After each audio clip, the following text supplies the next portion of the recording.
अस्सलाम वालेकुम नाज़रीन, मैं हूं आपका अपना मोहम्मद नवीद और आप देख रहे हैं इस्लामी मालूमात।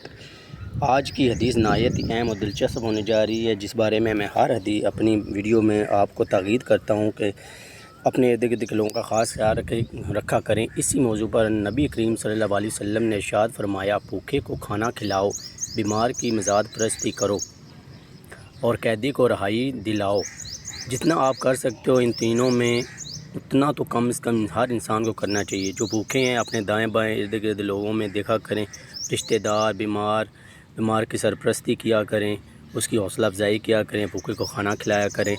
यही है हमारी रवायात, हुज़ूर पाक सल्लल्लाहु अलैहि वसल्लम के इरशादात, जिस पर अमल करना हर मुसलमान पर लाजम है। ओके नाज़रीन, मिलते हैं एक दूसरी हदीस के साथ। अपना और अपने इर्द गिर्द के लोगों का ख़ास ख्याल रखें। वीडियो को लाइक करें, शेयर करें, कमेंट करें और हमारी हौसला अफजाई करने के लिए चैनल को सब्सक्राइब करके जाएँ।